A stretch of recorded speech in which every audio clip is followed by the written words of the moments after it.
اور ادھر ذوالفقار علی بھٹو روس میں آپ کو بتایا کہ you are going to be governor of Balochistan, اور آپ میرے سامنے ادھر بیٹھے ہوئے ہیں پولینڈ میں، منصور عالم میرا بیچ میٹ بعد میں ایمبیسڈر بنا، وہ بھی بیٹھا ہوا ہے، اور تم کہہ رہے ہو کہ تم پاکستان میں بلیو نہیں کرتے ہو، تو تم نے یہ نوکری ایکسپٹ کیوں کیا؟ کہتا ہے I never believed in Pakistan, we don't believe in Pakistan۔ اب آپ یہ کہہ رہے ہیں کہ ایک ووٹ سے وہ بلیو کیا، وہ پتہ نہیں کدھر وہ اس کا، آپ بھکتی کا تھوڑا سا بیک گراؤنڈ جانتے ہیں نا، اور پھر کیا کرتا بھائی، اس نے پھر لڑائی شروع کی، مارے گیا، شہید ہوا اکارڈنگ ٹو دیم، گڈ۔ مگر یہ میں نے سنا ہے کہ he did not believe in Pakistan, مجھے کہا ہے، مجھے پتہ نہیں کس لیے کدھر جا کے اس نے ووٹ دیا تھا ان فیور آف پاکستان۔ دوسری بات، وہ ان فیور آف کراچی تھا تھوڑا سا، وہ زیادہ ادھر ان کے انٹرٹینمنٹ خاصے ہوتے تھے۔ اب میں آپ کو بتاؤں، یہ کہتے ہیں کہ رژیم چینج ہو گیا، کیوں؟ ادھر بقول عمران خان، اس لیے ہوا نا کہ وہ روس گیا تھا، اس لیے ہوا کہ امریکہ ناراض تھے۔ تو اگر امریکہ اس کو روس جانے پہ ناراض تھے تو 9/11 کے بعد امریکہ کا کیا موڈ تھا آپ بتائیں؟ کم سے کم رژیم چینج۔ انہوں نے تو کہا کہ تم دشمن ہو گئے and we will bomb you, اور ان کو بومنگ بہت اچھا لگتا ہے امریکہ کو، بلکہ بومنگ ہی امریکہ کر سکتا ہے، وہ کیوں نہیں کرتے؟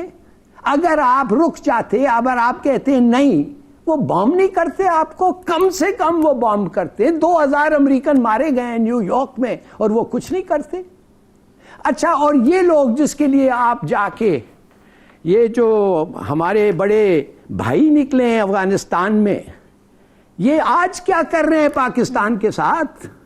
آپ سمجھتے ہیں ان کے آپ اعتبار کر سکتے ہیں؟ انہوں نے دنیا کو کہا ہے۔ تو بامبنگ تو پھر بھی ہوئی ہے، اس کے بعد ہم پر ڈرون حملے بھی ہوئے، 70,000 لوگ ڈرون حملے کس پہ ہوئے؟ ہمارے پہ ہوئے، پاکستان پہ جی، ہمارے لوگ مرے ہیں، بالکل غلط مرے ہیں، افسوس سے مرے ہیں، ہم سب کہتے ہیں نہیں مرے، مگر آپ پھر ایک جنگ میں ملوث، یو کوڈ ناٹ، آپ میری بات تو سنیں، یو کی ناٹ اسکیپ دا وار۔ اگر آپ ان کے ساتھ اس وقت نہیں جاتے تو آپ کے وہاں ان کا بھی جنگ آتا، ان کا تو چھوڑیں، ان کا بھی جنگ آتا۔ مشرف کے لیے میں بہانے نہیں بنانا چاہتا، try and put your self in the situation 12 سال پہلے، ناٹ 20 سال پہلے، ناٹ ناؤ۔ آج کی بات وہ کیا کہتے ہیں، hindsight is perfect, it is always. میں آپ کو بتا رہا ہوں، he had a tough choice. میں نہیں چاہتا کہ وہ گیو اپ کرتا اتنا جلدی، مگر بات اصل یہ ہے کہ آپ کو پورا چینج کرنا پڑتا آپ کا پالیسی، امریکن اورینٹیشن سے نکل کے آپ کو دوسرے جگہ جانا پڑتا۔ آپ تیار نہیں تھے، نہ آپ کے پاس the means تھا۔ دیکھ رہے ہیں آپ کیا اس وقت کیا ہو رہا ہے آپ کا، یار کمال ہے۔ آپ سمجھتے ہیں کہ دیکھیں یہ دو پڑوسی ملک ہیں، ہم نے امریکہ کا ساتھ دیا، ہم امریکہ کے ساتھ رہے، ہمارے ساتھ پڑوسی ملک تھا، 48 کنٹریز اس کے اوپر حملہ ہوئے، 48 ملک، جس عزت کے ساتھ وہ آ کے نیگوسیشن کرتے رہے ہیں امریکہ کے ساتھ، آپ سوچ نہیں سکتے۔ افغانستان کے شکست ناممکن ہے، دنیا کا ہر بندہ کہتا ہے کہ امریکن ڈیفیٹ ہوئی ہے۔ کیا ہم افغانستان سے زیادہ بری حالت میں تھے؟ کیا ہماری کیپیبلٹی اتنی کم تھی؟ کیا ہماری اسٹرینتھ سب کچھ اتنی؟ بالکل نہیں، قطعاً نہیں۔ یہ ہمارے اندر کی بزدلی تھی جو ہم نے کیا نہیں، ہم مگر نہیں، ہم لڑتے کس کے لیے بھائی؟ آپ مجاہدین، ہمیں کوئی لڑنے کی ضرورت نہیں، روس کے لیے لڑے، ہمیں کوئی لڑنے کی ضرورت نہیں تھی۔ ہم کہتے ہیں ہم نہیں لڑنا چاہتے تمہاری تو روس کے خلاف آپ کیوں لڑے؟ نہیں، آپ امریکہ کے کہنے کہ کیوں گئے؟ اس کی ایک وجہ ہے، میں بتاتا ہوں ہم روس کے خلاف کیوں لڑے۔ وہ کیا تھا؟ میں سن لیں، روس جو تھا، نہیں میں بتاتا ہوں نا، امریکہ کا کوئی پلان نہیں ہے کہ آپ گوادر کی پورٹ کے اوپر آپ کے جا کے قبضہ کریں۔ روس کا پلان 1343 سے چلا آ رہا تھا، وہ نیکسٹ ڈومینو جو تھی وہ پاکستان